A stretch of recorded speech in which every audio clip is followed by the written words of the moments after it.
Hello, my name is Cleo Navarro, and my presentation is about the US food system and how it impacts childhood obesity. So, according to the Cleveland Clinic, the medical definition for childhood obesity is having a body mass index, or also known as a BMI, that is at or above the 95 percentile of measurements according to the Centers for Disease Control and Prevention specific growth charts. But it's really important to keep in mind that for children, their BMI is going to vary based on their age and their sex. And it's also really important as children grow up, their body compositions are also going to change as well.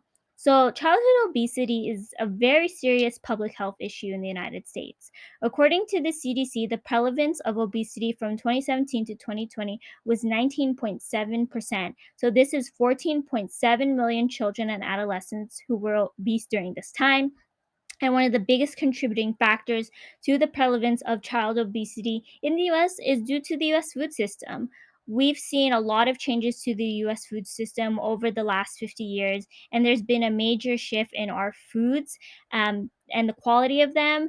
Foods nowadays are really high in calories and are very processed. This is because the food that is circulating within our US food system has been heavily processed and industrialized because of inexpensive agricultural inputs such as corn that have led to foods being high in calories but low in nutrition. And foods have also been high in sugar, salt, fat, and flavor additives.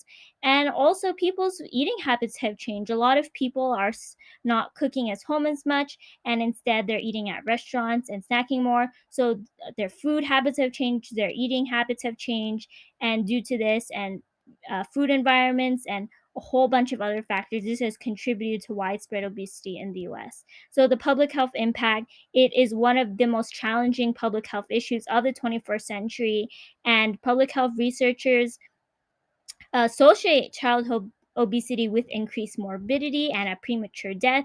And also, childhood obesity can leave children vulnerable to developing disease that is more commonly found in adults, such as high blood pressure. And it can also affect children and adolescents' self esteem and cause them to develop depression. So, childhood obesity is due to various factors from our environment, genetics, and biology. And it's really important that this issue is addressed because it's a high priority issue in the public health community.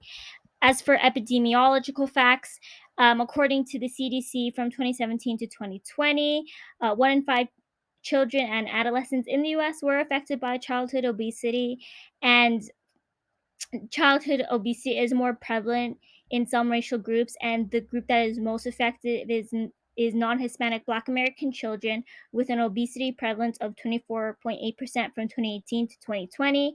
And the age group that has the most childhood obesity prevalence is 12 to 19-year-olds, with an obesity prevalence of 22.2%. So, the current issues: childhood obesity is a major problem that public health experts are worried about because it puts adolescents and children at risk for various negative health consequences later on in life, such as high cholesterol, type 2 diabetes, joint issues, asthma, and sleep apnea.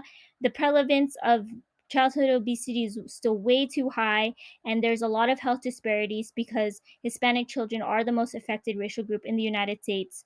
And public health experts are working on this problem, but there is no one single solution. Some of the guidance that they have offered is advocating for the implementation of various local and state programs that address the issues with the food system and address food inequity, and making sure that parents monitor their children's BMI with their child's pediatrician. As for personal recommendations to address obesity, I think advocating for prevention methods is key. So, making sure the people who are the most vulnerable, so children and adolescents, are monitored throughout their whole life. So, making sure children's BMI is checked when they have their doctor's appointments. And also, schools really need to educate children and adolescents on the importance of healthy eating habits and patterns. And I would also recommend that schools start adding more exercise and physical activity class options, such as CrossFit or maybe like such a dance class. Because I know when I was in middle school, my school had added a CrossFit class, and it really helped students learn various exercise techniques and also help them lose and keep a healthy weight.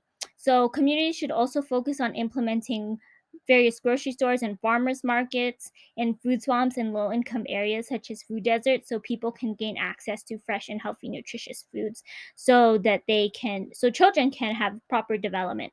These are my references, and thank you so much for watching.